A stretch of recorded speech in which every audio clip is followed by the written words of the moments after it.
The so-called concessions he has claimed to have run from the government are illusory. The commentator has only today described Mr Dunn as the government's, quote, reliable footstool, unquote, and has called the concessions, quote, token, unquote, and cosmetic, quote. Well, if there is any factory in that, I think it is dead. But we'll hear more of this and more from our distinguished speakers. And it is a lineup of truly distinguished speakers. Each speaker will speak for a maximum of 20 minutes. And that is something which I, as the chair, will uncomfortably enforce. And for that, the speakers, when the four speakers have finished, there will be time for questions from the floor. And I will come back to that later because I'm speaking of questions, not speeches. The first speaker is Dame Anne Salmon. She is a distinguished professor of Maori Studies and Anthropology.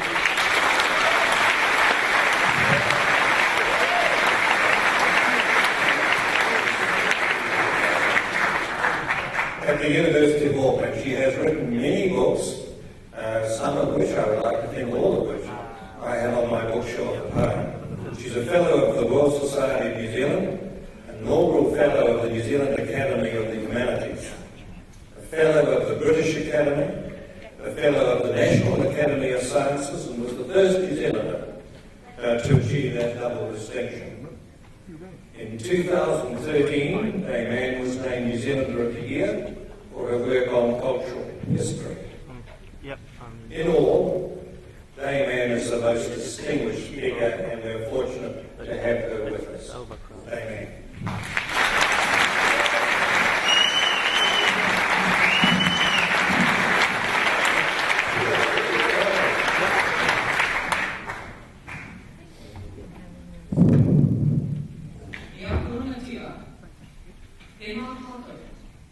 It's great to be here with you all tonight.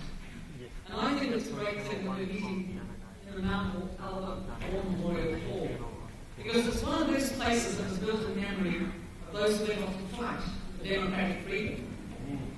When I think of the price that they paid, I remember my dad and his two brothers, who in 1939 went off to enlist in the Navy and the Air Force. Dad couldn't fight. When he went to join the Air Force, his medical showed scarring on the lungs, so he was sent off to Christchurch in sanatorium. My uncle Bert joined the Navy, became commander of a Fairmile landing craft in the Pacific, while Uncle George, who was my godfather, joined the Air Force Blue Mosquitoes, became a flight lieutenant and was rewarded with the PSC. They were upright, honourable men with a strong sense of duty and service. They and their friends took it for granted that they should risk their lives for future generations. So we're trying to understand what drove them. I've looked at reports in local newspapers at the time of the outbreak of World War II. And the Evening Post, for example, drew a very sharp contrast between repression under fascism in Europe and the freedom of the press in New Zealand. They said, democracy trusts the people. Dictatorship does not. And the next day, the Post quoted a speech by the Australian Prime Minister, and he said, the essence of democracy is to dignify the individual human being and give him or her, whether rich or poor, the right to his place in the community and the right to a happy, prosperous and contented life. And afterwards, when the New Zealand Legislative Council signed up for the fight, as they called it, between democracy and dictatorship, they declared, we must be prepared to prove on the battlefield loyalty to the principles for which we stand. These were the values: human dignity, freedom of thought and expression, and a happy, comfortable life for ordinary people that my father's generation was prepared to die for. And they didn't do it in vain. Along the highways and byways of New Zealand, you'll meet people just like him. Upright, honourable, gifted and generous. And I'm not surprised either that these days so many young New Zealanders attend Anzac Day services in numbers every year. There are so many fantastic young people in this country whose values I really respect and admire. Like me, they want a country that they can believe in. So the puzzle is, what's happened in the corridors of power in New Zealand? Somehow the values there often seem very different.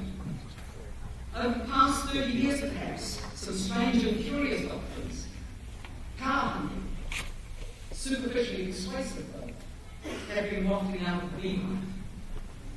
They include, for example, the myth of the free market. At a time when democracy was invented, during the Enlightenment, Adam Smith and other Enlightenment figures argued for a market free of the rule of the merchants, as they called them, or corporates as we would say today.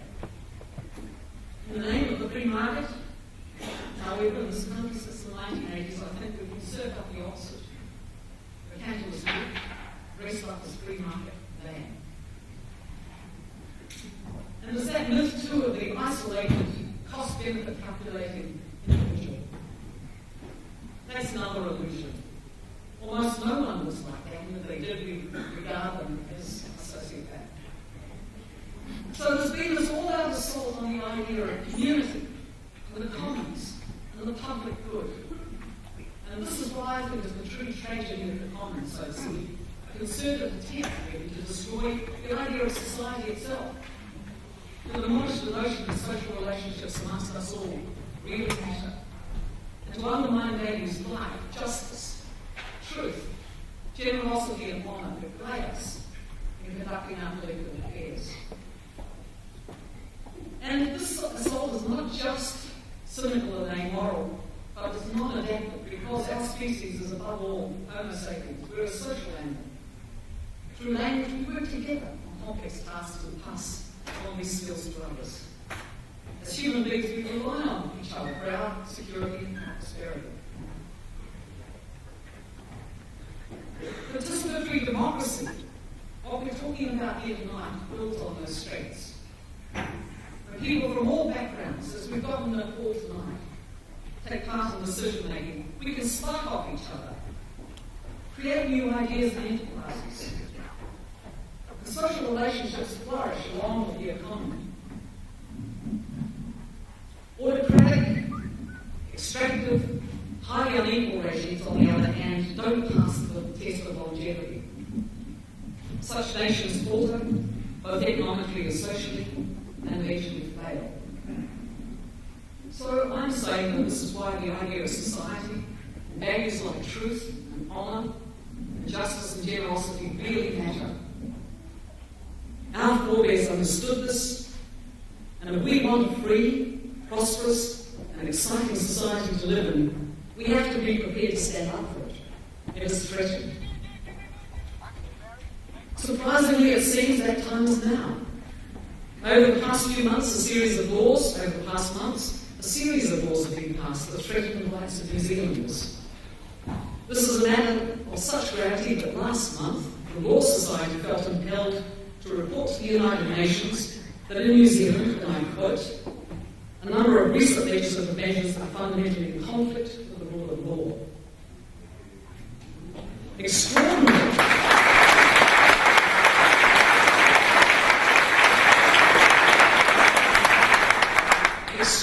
though that might seem, this statement is no more than the truth. In its report, the Law Society lists acts that have allowed the executive to use legislation and regulation to override Parliament, that denies citizens the right to legal representation, and which cancel their right to appeal to the courts to uphold their rights under the law. They also drew attention to the use of supplementary order papers and urgency to avoid proper parliamentary scrutiny of the laws that are passed.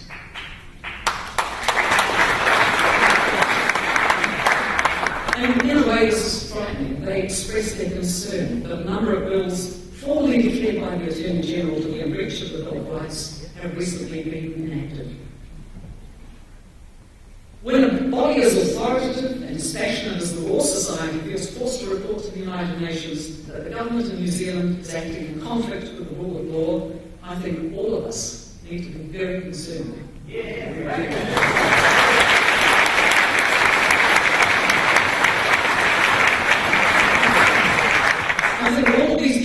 come to a head in the GCSB bill. This agency, which was set up to deal with external intelligence threats, is surrounded by scandal. The process that led to the appointment of its current director has come into severe question.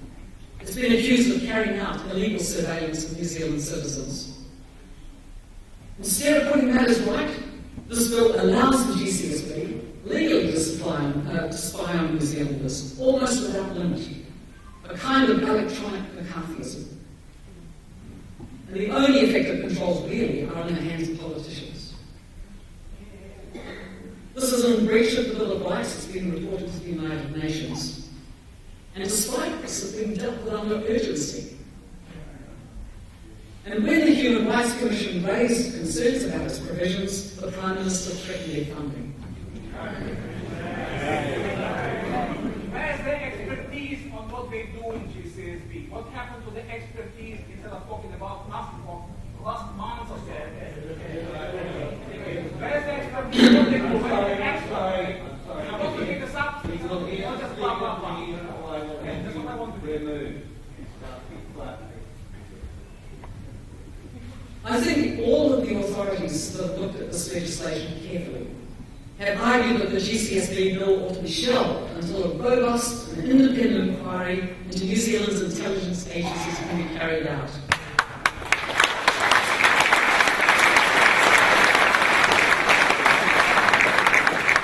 We all need a chance to participate in a robust and searching debate about the powers that they might legitimately be granted.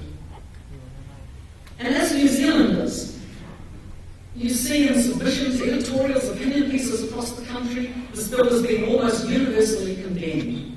If we had a healthy democracy in New Zealand, the bill would have been shelved by now.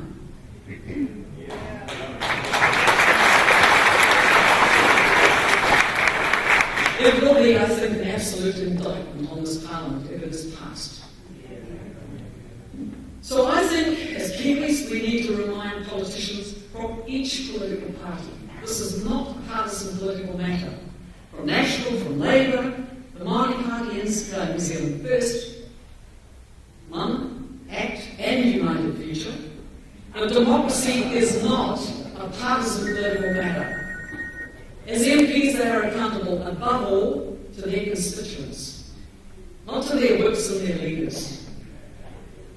It's their job to stand up for the rights of New Zealanders if those are threatened. And at times like this, they need to show some backbone and prove that they are worthy of the trust that we place in them.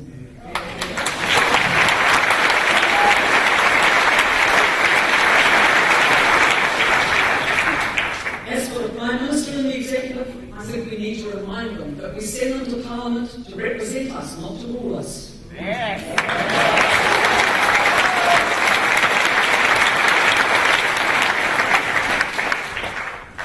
As John Key, then the leader of the opposition, declared in a rousing speech against the Electoral Finance Bill in 2007, and I quote, "This is a dangerous bill. It's dangerous for all of us as individuals. It's dangerous for our democracy, and it is dangerous for New Zealand. We should rightly be proud of our democracy," he said. "It is a very real New Zealand achievement, and we should celebrate it. A lot of other countries never made it. Plenty have tried democracy and let it slip through their fingers. A quiet, obedient and docile population," and I'm still quoting here, "a culture of passivity and apathy, a meek acceptance of what politicians say and do, these things are not consistent with democracy."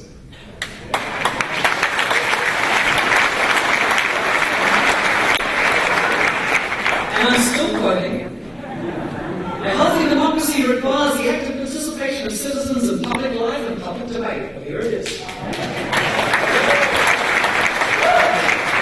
Without this participation, democracy begins to wither and becomes the preserve of a small, select political elite. Quote, "All I can say is, Amen." If unlike our forebears before us, and we're not going to get shot at and killed, if we don't stand up to defend the democratic rights and freedoms that they fought for our grandchildren. We should be ashamed.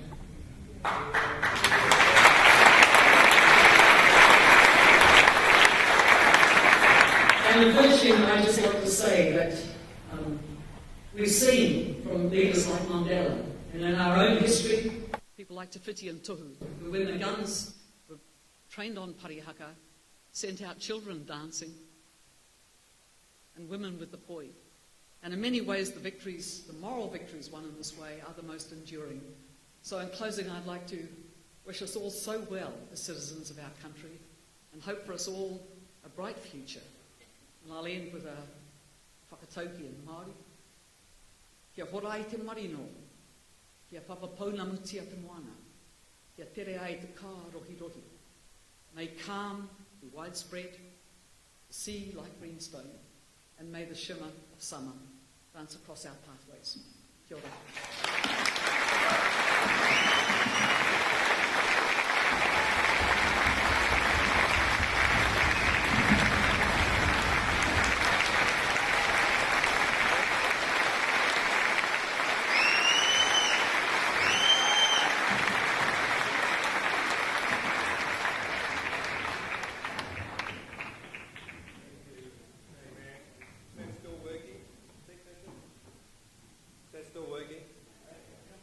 Thank you, Dame Anne. I have to say, without a trace of bias as the chair, that was absolutely brilliant. I should have asked everyone before to turn off their mobiles and iPhones. I wonder if those that haven't already done so would do so now. And if anyone has any surveillance equipment, I would be obliged if that would also be turned off. The next speaker is a fellow member of my profession, Dr. Rodney Harrison, QC. He obtained his doctorate at the University of Auckland, and for that reason, many of us call him Dr. Harrison. He's been a member of the Auckland Council of Civil Liberties since 1977 and been both president and chairperson. His legal career has been spectacular and always on the upwards trajectory. A list of the cases that he has conducted as senior counsel reads like an almanac of cases in which human rights and civil liberties have been under threat. I have said before, and I'll say again, that if the legal profession has a white knight, then Dr. Harrison is that person, that white knight.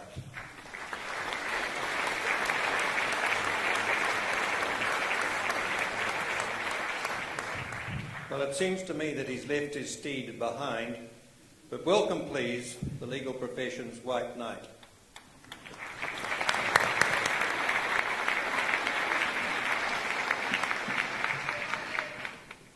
Thank you for that introduction, Ted, and greetings to you all. Listening to our chairperson introduce the meeting tonight, but not the speaker, I was thinking that with Ted Thomas as chair, who really needs speakers? I no longer think that after having heard Dame Anne, however. Now, I have a background in litigation involving the security services and surveillance and interception of communications, and so I come at what I have to say from that angle. I'm speaking personally, not on behalf of the New Zealand Law Society, whose submissions I presented to the Select Committee. I want to talk in due course about the GCSB bill as it stands at the moment, and I want to look at the changes proposed. If I have time, I will introduce, I will speak about the implications of the done deal, which may see the bill passed with some amendments by simply a single vote. And I want to heartily endorse what Dame Anne said as a message to our MPs to show some backbone. We have at the moment a bill on the Casino Conference Centre going through, with the MPs able to vote on a conscience basis. Do you see a double standard there? They are voting on the conference centre casino on a conscience vote, but they're not going to get a conscience vote on this dreadful piece of legislation. Now, a key feature of the activities of spy agencies, to state the obvious, is that their actions are covert. They only come to attention if there's a muck-up, such as the one that happened in the case of Kim.com. Only if there's a muck-up do we actually find out what they're up to. That is different from the police who, generally speaking, end up in the public eye when they have to prosecute someone and use their surveillance. So that key feature means to me as a lawyer that if you're going to increase their powers, you have to apply much greater scrutiny, because most of what they do will never come to public attention. And it won't come to public attention even if you have an Inspector General and other supervision, because that supervision will also occur in secret, and demonstrably has done throughout the operation of the Inspector General system, as I can confirm from experience in a number of cases. So what this means, this covert operation feature, is that legislation dealing with their powers has to be carefully and tightly drawn. But this legislation is not. It is hopelessly broad. Now, moving back from the legislation, along with many others, I have called for a fully informed, rational public debate about the broader issues of personal information privacy when faced with state surveillance and interception of communications. Now, if we had such a debate, it should be possible for us as New Zealanders to reach a consensus which reaches a reasonable balance between competing interests of privacy on the one hand and national security on the other. This must be a balance to be struck with which New Zealanders are comfortable. We need a fully informed national conversation about this. Information is the key, because as recent revelations show, the technology of spying has increased exponentially. The debate needs to understand and take into account current technology and how it's likely to develop in the future. Indeed, I think most of us, myself included, are totally ignorant about the methods that are being used by the GCSB. But serendipitously, we have the startling revelations by Edward Snowden about United States activities and data mining using the PRISM program, and also, indeed, the United Kingdom GCHQ. And that certainly has been an eye-opener for me. Last month's revelations about US activities include the fact that the US now routinely contracts out to private enterprise a substantial part of its spying activities. And this is conducted on both its own citizens and the citizens of overseas countries. In this country, we've traditionally assumed, some of us, that we can trust governments with whom we are allied. But it's another question entirely, I suggest, whether we should be prepared to trust private contractors, mercenary spies, the Blackwaters who murdered civilians in Iraq,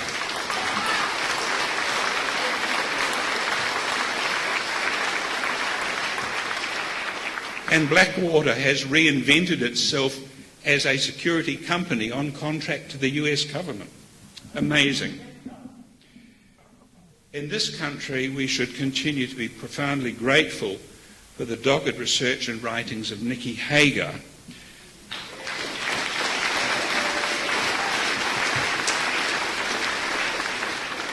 Nikki, I think, was the one who first alerted us to the activities of the Waihopai spy base and New Zealand's otherwise secret participation in worldwide spying via the Five Eyes or Echelon network.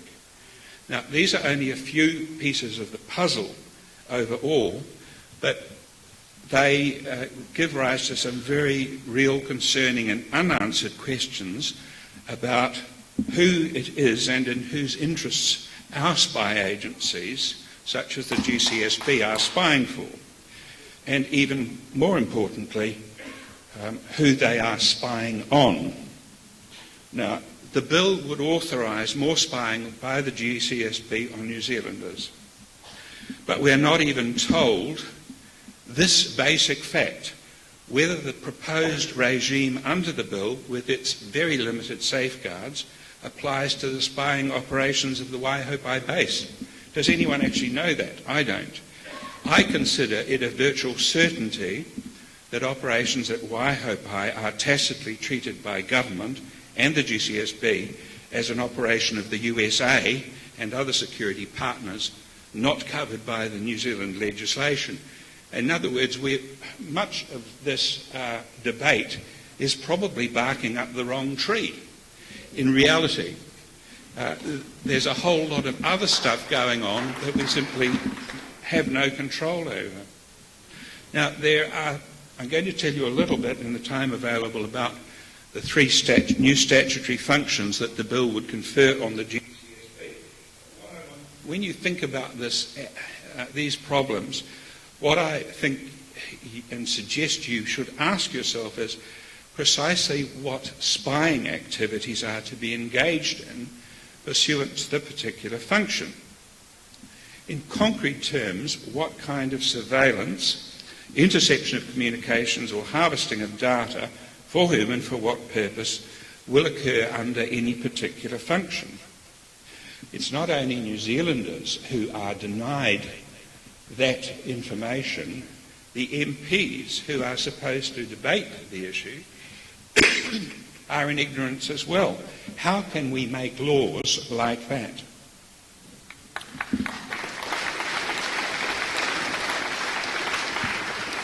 Now, as Dame Anne said, the current Act empowers the GCSB to gather foreign intelligence and intercept foreign communications, and it bans the interception of the private communications of New Zealanders.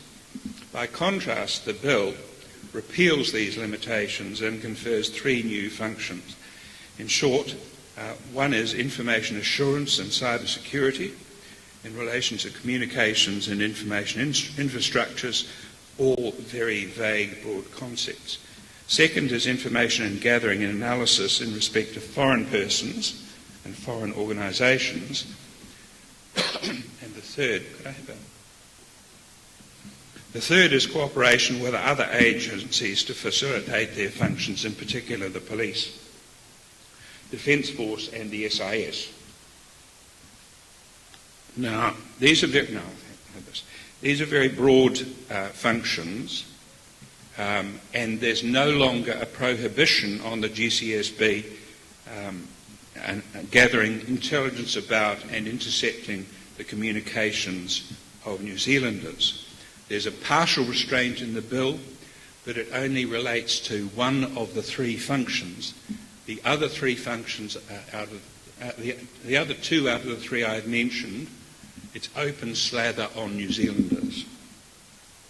And what's more, the Section 8B function, which is intelligence gathering about foreign people and organisations, is only subject to a prohibition that on intelligence gathering that deliberately targets the private communications of New Zealand citizens or permanent residents, so that if you accidentally intercept private communications of citizens or New Zealanders, it's okay.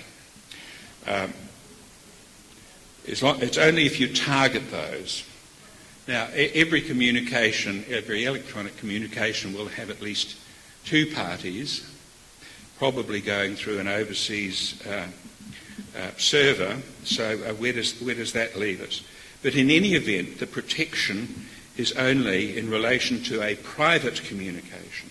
Now, private communication is defined, and it excludes any communication occurring in circumstances in which any party to it ought reasonably to expect that the communication may be intercepted by some other person without consent. So I don't know how you feel about the possibility that your communications may be intercepted these days, but if you ought to expect that, then you're not using a private communication, a self-fulfilling prophecy. So I contend that these are substantive changes. In fact, my concern is about the one change that the Prime Minister says really doesn't matter, which is the function that empowers the GCSB to provide expertise and cooperation to other New Zealand agencies. My take on that is that it's a load of rubbish, quite frankly, to suggest that what this empowers is the GCSB providing its expertise to the police. If they wanted to provide their expertise, all they would need to do is second the particular expert to work with the police or the SIS. What this is really about, and this is my conspiracy theory here, is that the GCSB, as gatekeeper of all the information that comes back from the Waihopai Five Eyes spying operation, will get to share that information with other agencies. That's the cooperation that they're really talking about, but they won't tell us that. Thank you. I'm told I've got 5 minutes, which means I can actually spend a moment or two on the done deal. Now, we have been given over the last 2 days, and will receive a whole lot more comforting noises about the proposed changes.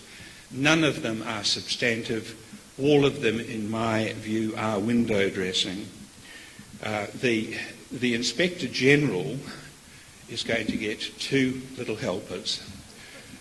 These helpers will be government appointees, and I'm hoping that Judith Collins' expertise on appointment to public office will be drawn on.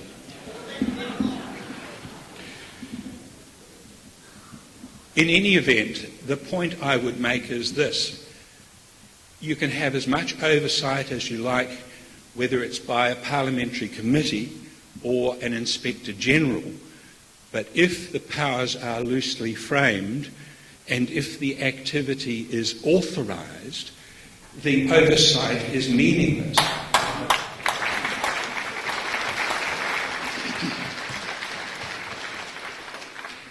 And the other key feature of the done deal is that there's going to be a periodic reviews of the legislation, the first being in 2015. I find it totally unacceptable that that would be a sufficient sop to anyone to allow fundamentally flawed legislation to operate in the meantime.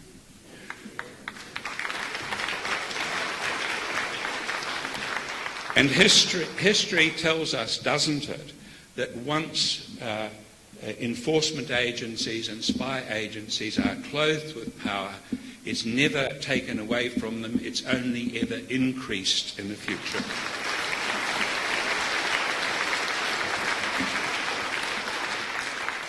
And what I really like best of all about the Dunn deal is that the announcement is that Mr. Dunn, no longer a member of the present government for reasons which we're all aware of, is being rewarded with a personal sweetener of being permitted to work with the government on a review of privacy issues. undertaken by the Law Commission. This man is an expert on privacy in relation to the protection of emails between MPs and news media, of course. And I feel very comforted that in the future he will have this input. In truth, irony aside, none of the done deal should be regarded as of any consolation to the concerned public of New Zealand.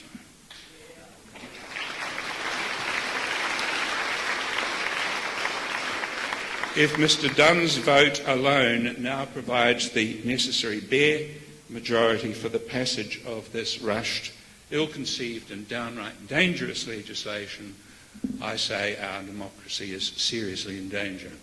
Thank you.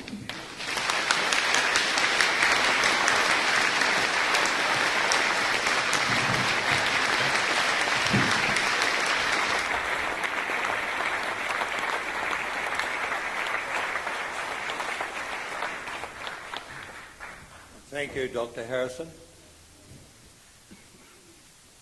Dr. Harrison used to appear in front of me when I was on the court. He was always well prepared, erudite, and he was just that tonight. The only difference was I didn't interrupt him this evening. The next speaker is Mr. Kit.com. It may be appropriate while I introduce him if the technician would like to come and elevate the microphone to its maximum height. Now, when I met Mr. .com tonight, I asked him if he'd arrived here in a helicopter. He told me that he had not, and I accepted his word at once. Because I imagine that if you travel in a helicopter, you're inclined to remember it.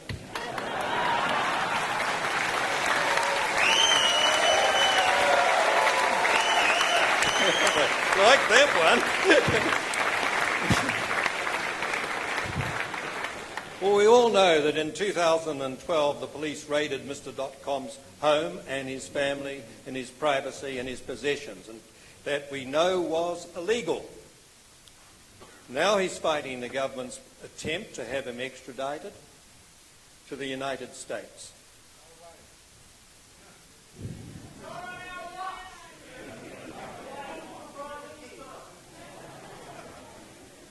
And he has had first-hand experience of the GCSB, and I know that we are all pleased that he is fighting back.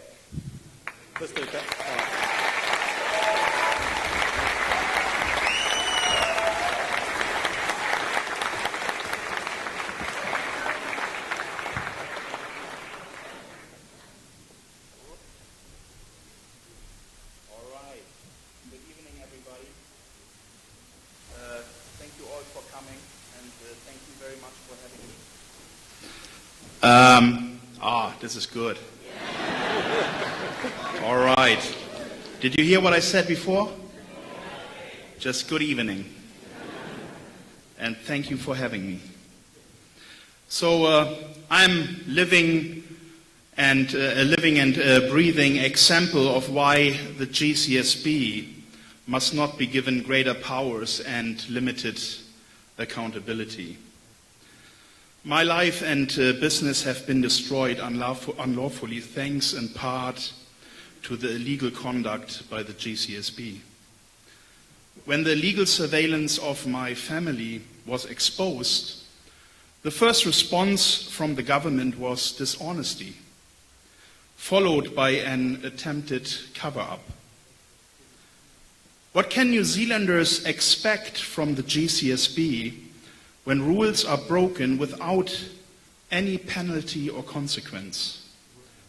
You can expect that the rule breaking will continue.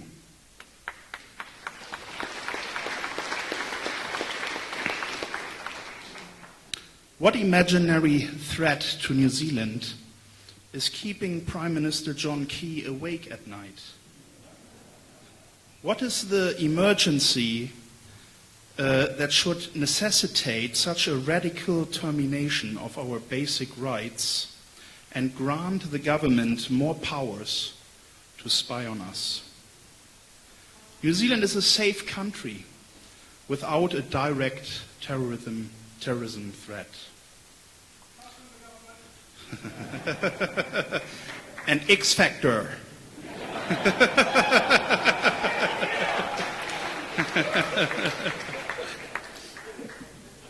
We all want security, and we all recognize that there are situations in which security services must conduct surveillance in order to protect the public. But that doesn't mean that we cannot have smart legislation, one that gives the government the tools it needs to combat threats, while at the same time ensuring that we are protected from overreach and abuse of power. There are major economic and political motivations behind spy legislation. Data is property, and the government is trying to dispute your ownership to that property. The seizure of your metadata and communications is vulnerable to manipulation. Our history books are full of examples about political leaders who expanded and protected their powers at any cost. And the access to a massive spy cloud with private information about almost everybody is the most powerful weapon yet.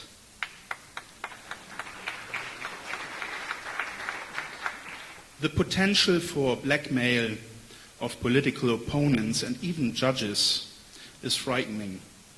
Those in power will always seek more power. The risk to us shouldn't be underestimated. Well-connected corporations and business lobbies may also seek to further their own agenda through the use of these same expanded powers. From thousands of miles away, Hollywood and the MPAA were clearly successful in manipulating the system against me. Do not forget that the GCSB is basically a subsidiary of the NSA.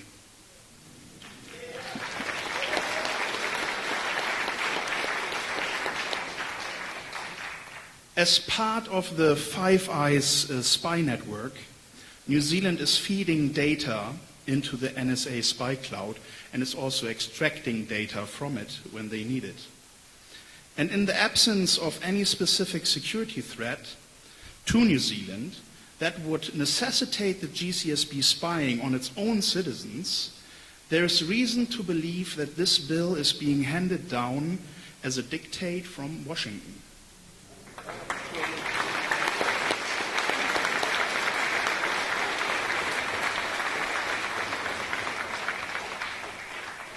NSA Director General Keith Alexander visited New Zealand right after the illegal spying by the GCSB in my case became known.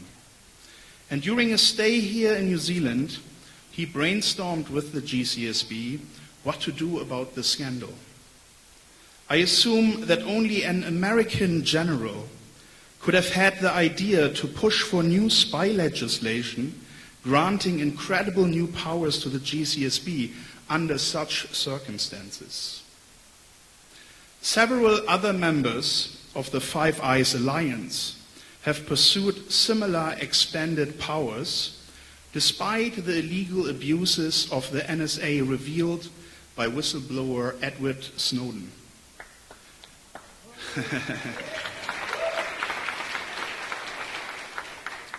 Which has caused tremendous diplomatic problems for the United States, even among close allies and in the European Union.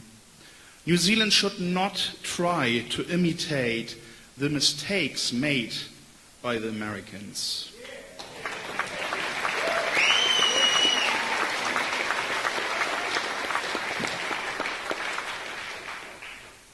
Relations among our nations should exist in a context beyond bullying and arm twisting or subservient behavior by our leadership.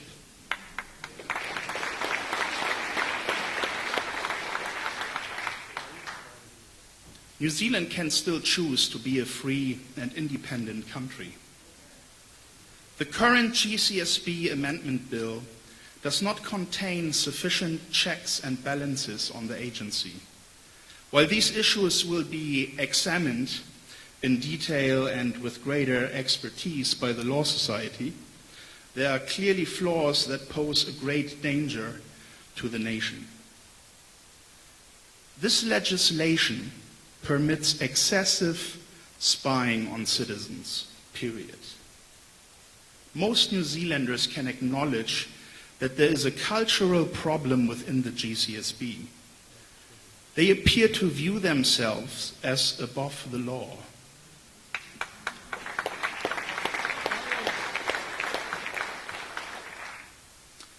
In light of so many violations and illegal surveillance of so many citizens, it should be clear that the matter needs more thought and examination. The new GCSB bill is like raising the speed limit after you have been given a speeding ticket.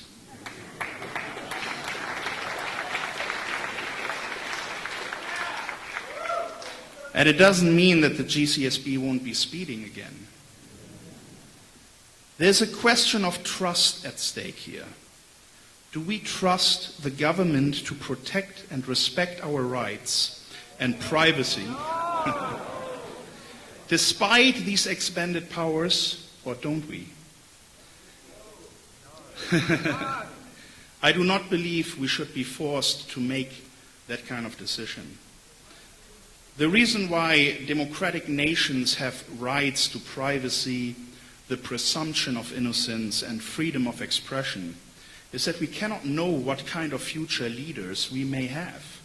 And as such, it is an integral part of the trade-off that the role of the state has strict limits.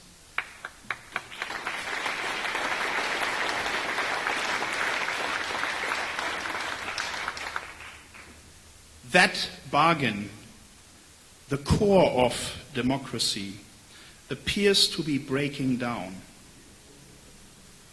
U.S. Senator Ron Wyden is a member of the U.S. Senate Intelligence Committee, and he said something very interesting yesterday. The government's authority to collect information on law-abiding citizens is essentially limitless. And if we do not seize this unique moment to reform our spy laws and practices, we will live to regret it.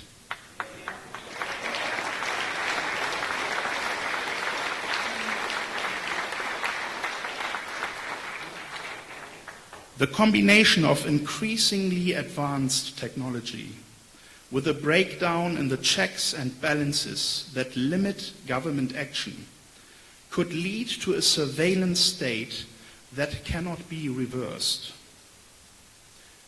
The new GCSB bill is therefore morally indefensible.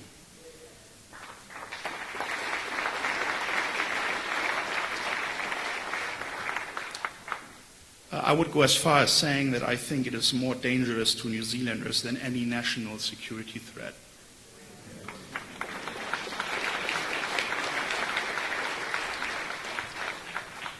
And that's why I oppose the GCSB bill. Thank you.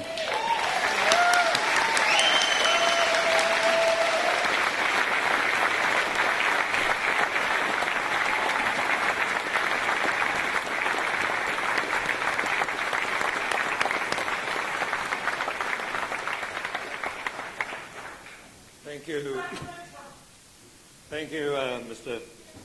Kit.com. Since I left the bench, there have been very few occasions when I wished I were back there hearing a particular case. Now, for reasons which I will not elaborate, Mr. Kit.com's case is just such a one. I have not, like him, had the extensive experience with the spy agency that he has. But I was once interviewed by a member of our security service in order to clear me for the receipt of information that was confidential. What struck me, what I found disconcerting was that the representative of the spy agency was markedly unintelligent and very right-wing. Thank you. So am I, yes, quite right. Our final speaker is Thomas Beagle. Now, Mr. Beagle was the co-founder of Tech Liberty, and Tech Liberty is dedicated to the defence of our civil liberties, focusing particularly on the threat that is brought about by technological developments. Mr. Beagle made a very impressive submission to Parliament's Select Committee, expressing concern that the bill significantly expands the powers of the GCSB and will allow surveillance on a mass scale, and objecting to that body's new purpose of protecting New Zealand's cyber security being used as an excuse to give them broad oversight and control of the country's telecommunications network. Mr. Beagle tells me he is not going to be overly technical this evening. I find that fortunate, as I haven't brought my granddaughter with me. Mr. Beagle.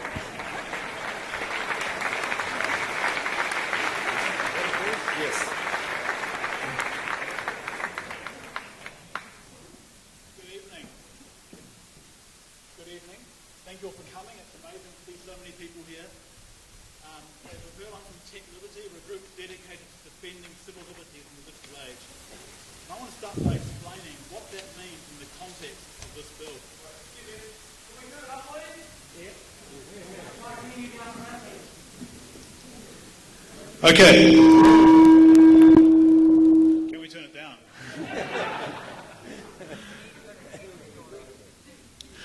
I'm pretty sure you're all familiar with civil liberties, the right to freedom of expression and speech, the right to follow a religion or associate with other people, the right to a fair trial. But it's not just these individual rights that matter. What's important about them to me is I see these civil liberties as being vital to our lives as part of a democracy. And I like democracy. I believe it's a better way of organising ourselves. And what this though means is that threats to our civil liberties are also threats to our democracy. Now,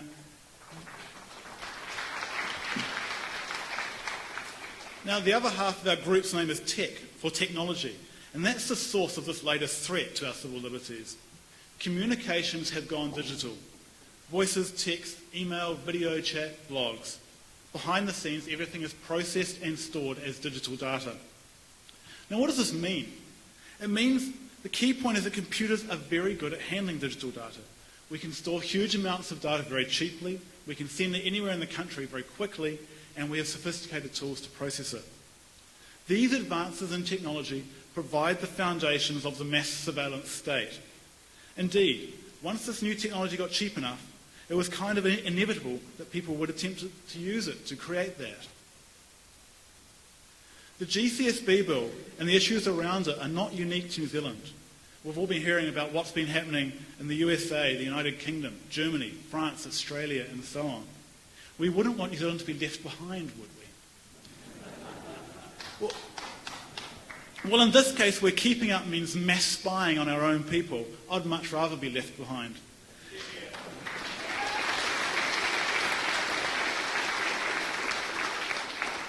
And this is where we come back to my original point about valuing civil liberties, because I value democracy. In a democracy, we the people get to decide whether we want mass surveillance. So in the aid of making that decision, I'm going to spend the rest of my time talking about metadata, mass surveillance and the GCSB bill. In particular, I want to talk about what we have to fear from mass surveillance, even if you personally don't feel threatened by it. My hope is I can persuade you, and you can persuade your friends, and together we can all persuade our politicians, democratically, that we don't want mass surveillance in New Zealand. Now let's start with metadata 101. It's often described by the wonderfully self-referential phrase, data about data. In the case of an email, it's who sent it, and when, and who to, and how big it is, and whether it's the first or the 15th email sent between those people. It's everything except for the actual text. For a phone call, it's who called who, how long they spoke for, where they were when they made the call. etc., etc., etc. There is so much stuff about metadata which is in there which can be collected, and that's one of the reasons why it's so useful. In many ways, it encompasses more information than the original communication. Just think about all the metadata I listed for an email and how much information is in there, when the text of the email could be just a single word such as yes. Think about what people can tell from looking at your metadata. They can work out who your friends are, what political party you belong to, which church you attend. But it goes further than that. Metadata can reveal who you're having an affair with, that you go to Alcoholics Anonymous, or that you're undergoing treatment for cancer. It would know that all of you here, everyone here who's got a cell phone, is at this meeting tonight, and is therefore possibly a threat to our government. And super conveniently,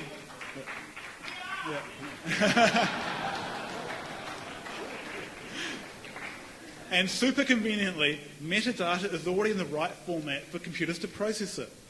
If you've ever tried computer voice recognition or translation services, you'll know that they're actually pretty crap, really. But metadata is nice and regular. Dates, names, sizes, yes and no flags, all very easy to collect and store. But while metadata is useful in a targeted investigation looking at a single person, just think of how the number and frequency of emails were used to force Peter Dunn to resign. It really becomes valuable when you're collecting it for everyone. All that raw data can be sucked to a computer, processed, tabulated, cross-referenced, Mike's vanishing, and you're not just making observations about one or two people, but you can now draw conclusions about anyone in the country, about everyone in the country. And of course, the information you collect builds on itself to enable better and more interesting observations to be mined from it. You can cross-reference everything and get more and more. And then you can share it with people. The GCSB will have it. They can share it with other agencies. They can share it with other agencies in other countries, because we don't really know what they do with everything. There's no doubt that metadata and mass surveillance is an important part of modern surveillance and spying. And there's equally little doubt that the GCSB has been involved in its collection analysis, but this bill does not mention it.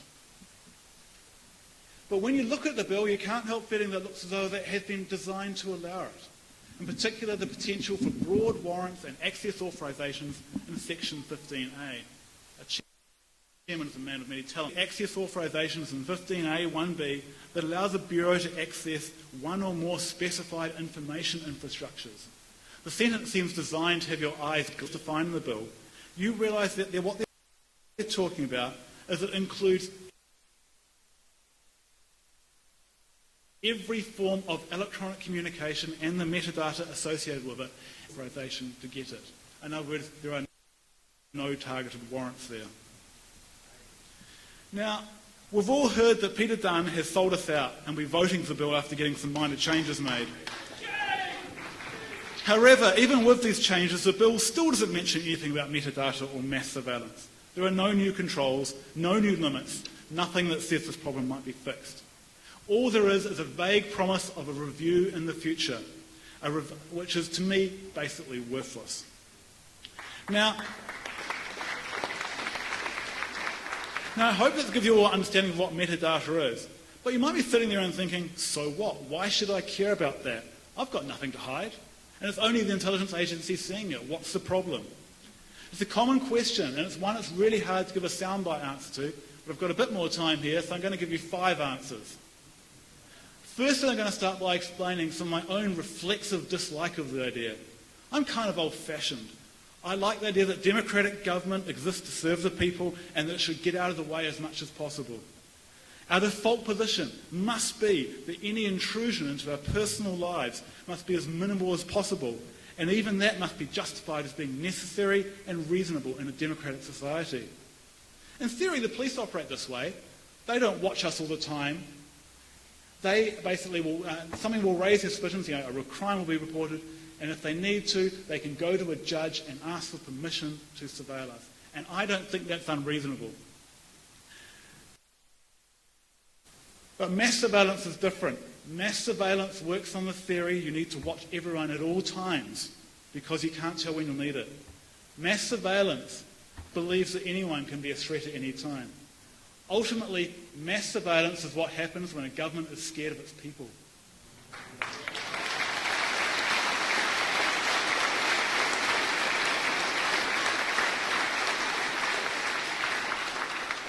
In other words, we're going from a society where you're presumed innocent and left to get on with your life to one where everyone is watched by the authorities just in case. And I can't reconcile this with the ideals I just mentioned of a society where the state governs just enough and no more. We don't have the sort of threats that would justify this type of surveillance and this level of snooping into our lives.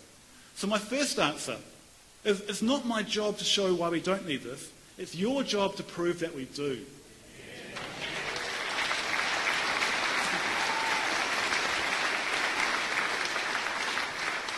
Now, I think we can all agree that the sort of mass surveillance I'm talking about will give the government a lot of power to spy on people it sees as a threat. But who are these people? Who are these threats? Who decides who is a threat and who isn't? Why is it that stories of surveillance always seem to be the left-wing groups that get infiltrated? Now, this bill gives the GCSB a new purpose, contributing to the economic well-being of New Zealand. What does this mean for environmental and conservation groups that might want to say stop the spread of intensive dairying? Are they threats to the economic well-being of New Zealand? Will the GCSB be targeting them? Surveillance and spying on political groups in a democracy is a real problem. It's not just spying because it actually undermines the efficacy and effectiveness of those groups. Because New Zealanders are already frequently reluctant to put their hands up to be counted for a cause. How much more cautious will they be when they know that their government's involved? What if they're already feeling vulnerable to state power because they work for a government department or are on parole or a benefit? Maybe you'll be tough-minded and exercise your democratic rights, but that doesn't apply to everyone. But democracy relies on dissent. It relies on people saying, hey, that's not right, and working together to make things change. Therefore, my second answer is that we all benefit from living in a democracy. Democracy relies on freedom of expression and freedom of association, both of which are eroded by mass surveillance.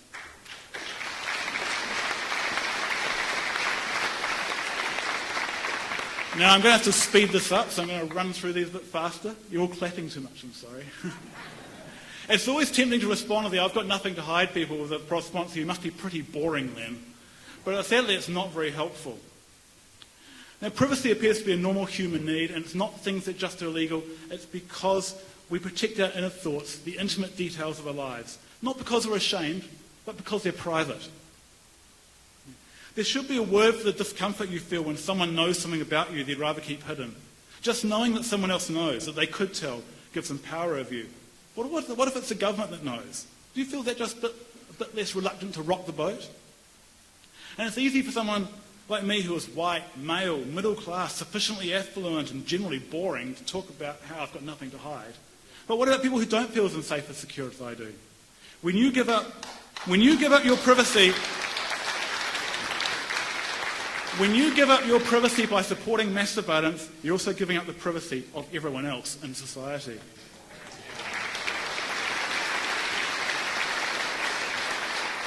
My last two reasons, more quickly, mass surveillance is partly about power. We've seen governments all over the world fighting back against the people rising up against them. We've seen it in Turkey recently, we've seen it in Syria, and they're using these tools to do it. So my fourth answer is that maybe it's not going to happen here, maybe it's not going to happen here now, but it could easily happen here in the future, and we shouldn't be giving the government these tools to oppress us.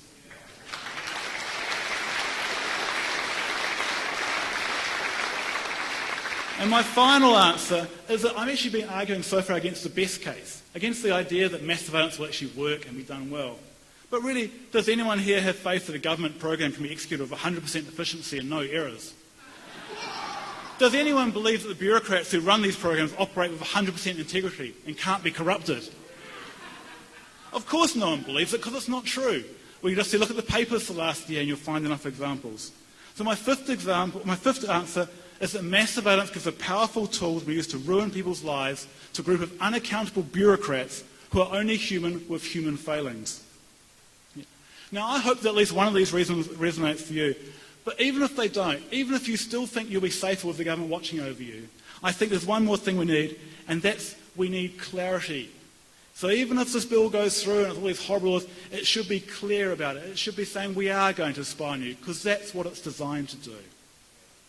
So it should be saying what metadata is to be treated, what access authorizations are to be used for, whether the GCSB is allowed to engage in mass surveillance, because by my reading it definitely does. And at the moment the bill is very quiet on these topics, and Peter Dunn's promised future reviews are cold comfort indeed. In conclusion, I'm prepared to accept we need some forms of surveillance in a modern democratic society, but these have to be limited. It's important that its use is proportionate to the security problems that we face, that the powers granted are the minimum required, that there's suitable oversight and as much transparency as possible. The GCSB bill fails on every one of these. It's a significant, unjustified and unreasonably hurried extension of state power over our lives. I don't believe we need this mass surveillance to keep us safe. We need to reject this bill and assert democratic control over our surveillance agencies. Thank you.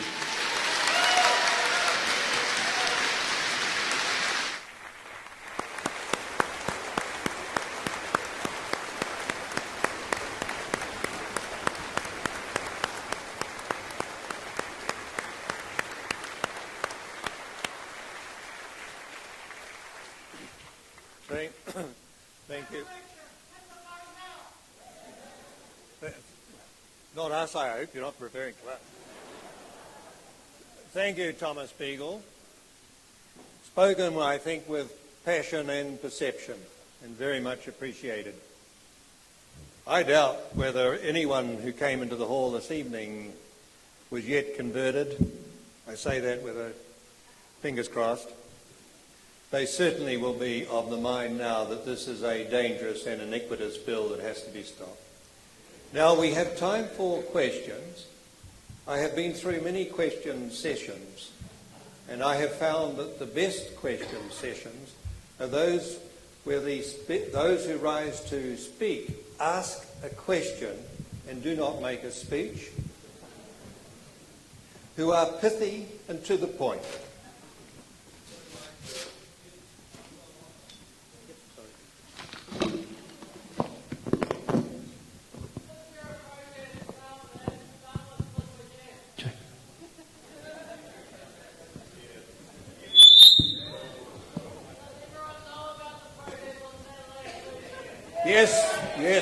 Yes. Look, this is a well-organised evening, and you will be told about that in due course. Now, questions, please. Yes, this young man here. Do we have a speaker? Are they to go to the speaker there? Would you like to go to that speaker there? Thank you. Is that right?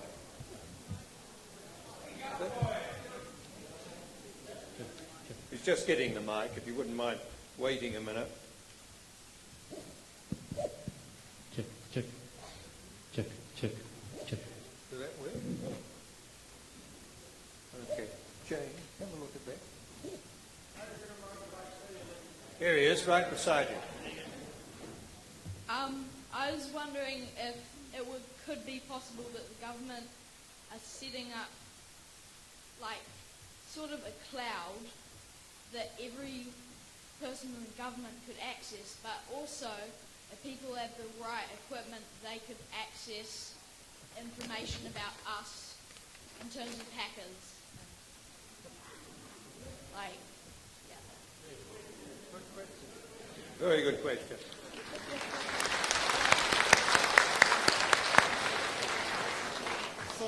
So we do know that the government is looking at using technology for people like Palantir and Wynyard and so on to do big things.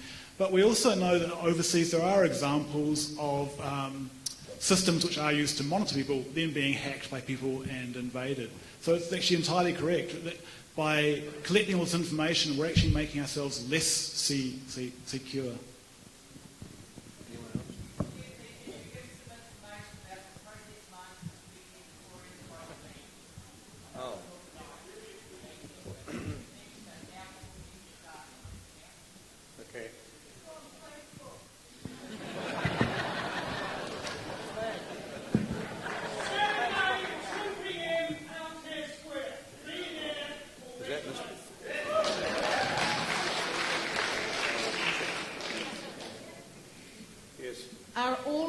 panel aware that private prosecutor Graham McCready, who has been successful in getting the defendant banks in the dock, has actually filed with the Wellington District Court a private prosecution against Prime Minister John Key for the unlawful spying upon Kim.com, and that the Deputy Registrar has asked him for submissions, and it is live. Are you aware of this? Well, we weren't aware of it until you told us, Penny. Next question. Down here. Yeah, sorry. I've got the microphone, sorry. Oh, Ben there got the mic. I guess in 1981, most of the people in this room might have been in jail if this GCSB bill had been enacted at that stage. But I wonder if anybody can speak about television last night. I think it was, there was a group called Windmark, or Wynyard, who have developed a software. They're a Christchurch-based company. They've developed a software that was used around the world by police forces and so on, which actually does pull together that whole metadata, and they are able to read the emails as well that have been written there. I wonder if you'd care to comment on that, and just how much, they're also supplying information to the people that make the drones, and their software has been used in the drones around the world as well. So I just wonder if we could have some comment about that. That New Zealand companies are actually already involved in producing software, surveillance, really heavy-duty surveillance software.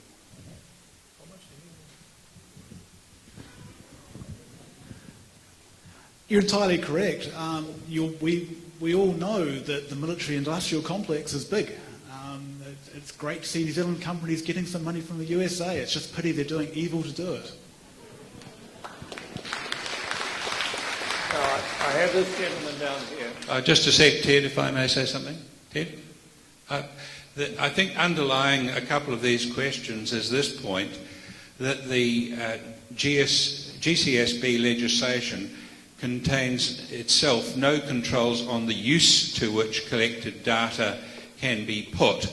So there are controls limited on collection, but once collected, there are no real limits on the ingenuity of current or subsequent administrators of the information.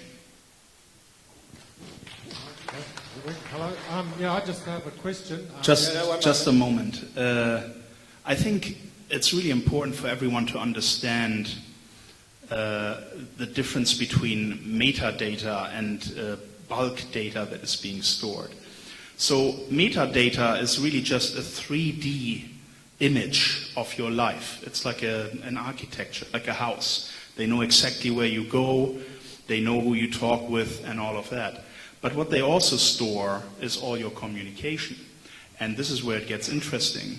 If the GCSB wants to know something about you, all they have to do is take one sample of metadata and type it into, let's call it their Prism Google. And once they type that in there, they get all communication that links to that phone number or that email address. And that is the big danger here. Don't think that it's just limited to metadata. They are capturing all communication, all phone calls, SMS messages, emails. And when you are on the radar and the police wants to know something about you, and under the new act, the GCSB can assist them, what the GCSB will do, they will type in your phone number into their Prism Google, and then they get everything about you, and not just from the moment of the warrant, but 5 years back. This is what this system does. Everyone needs to understand that. Hello, this is a question. The panel may know or may not know the answer to this one, but I see there's leading members of the opposition parties here. Does anyone know that when the opposition becomes the government in 2014 whether they will repeal this bill.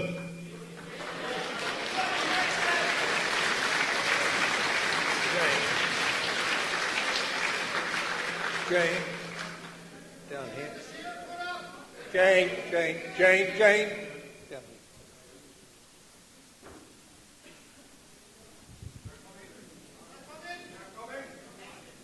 Ron, comment.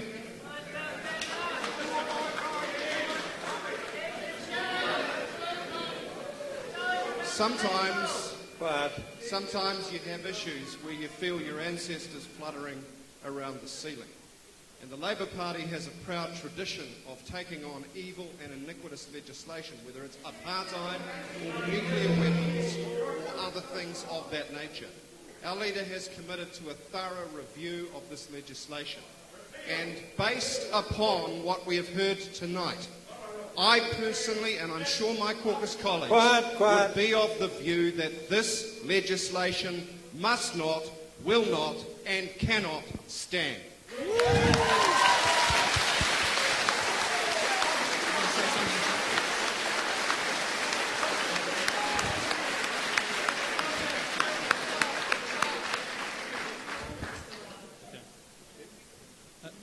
Kia ora tātou, Stephen Browning from the Green Party, Security and Intelligence spokesperson.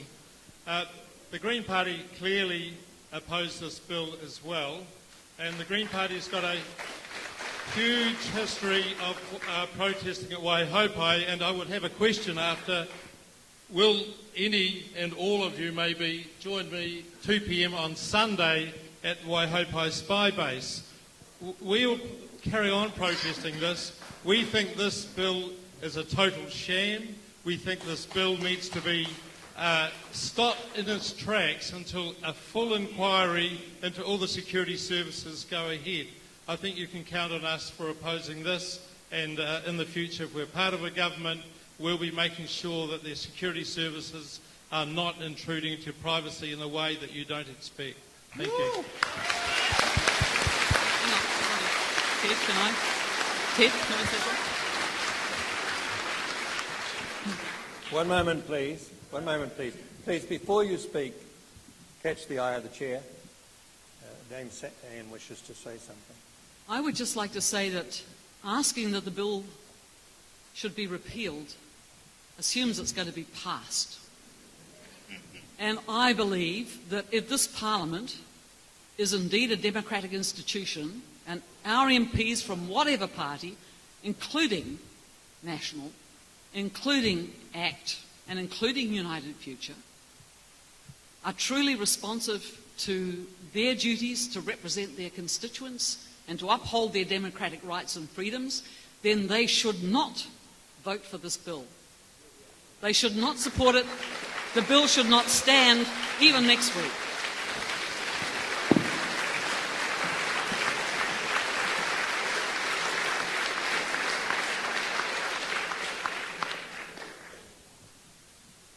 We already have a government that is passing legislation. Sorry, we can't hear. We already have a government that is passing legislation that is contrary to the democratic majority. The asset sales are a great example.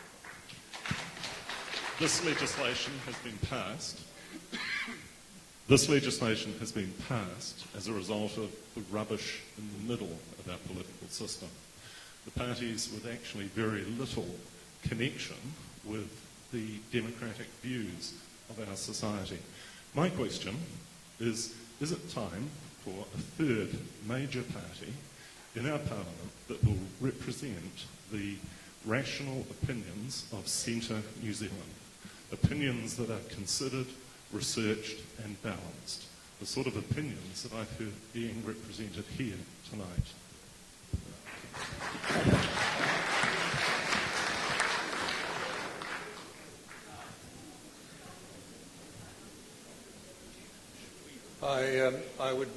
I think like not to hear any further political party comments unless Mr. Dunn is in the house, in which case I would.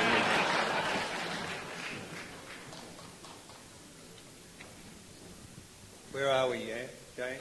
If I'm addressing our legal colleague here, if such a bill is passed, is there a legal recourse? I mean, I understand that we are a monastic, we have a monarchy in our system. Pardon me. I understand that Australia, the Governor-General Office dissolved the government when there was certain dissent over the point. Is there actually a legal method by which we can have this bill revoked?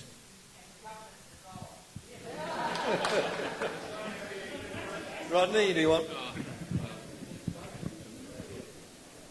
I can only endorse what Dame Anne has said about focusing on stopping it. But there is one legal method, and that is the use of the vote at next year's election.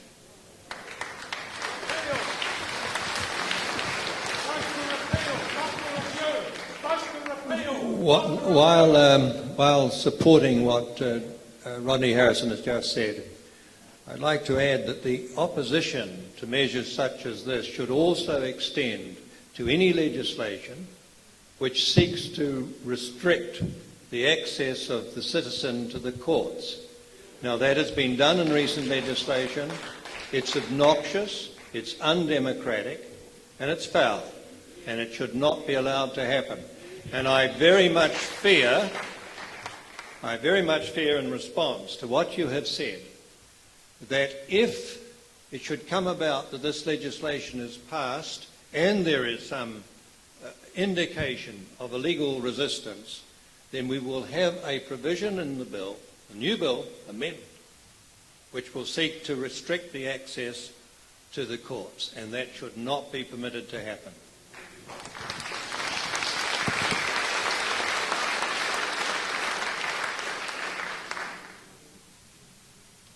A couple of days ago, earlier this week, we all could see Peter Dunne in a press conference when asked if it was easy to reach the deal. His answer was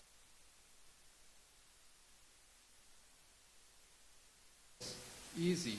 There was not a born and raised New Zealander. Can you please, and that's the question, because I'm speechless after hearing that, give me an English word for that. No, we don't. Well, I think we know there is one politician of high office that we'd like to sell tomorrow. I am not biased. Look at that poster. Where are...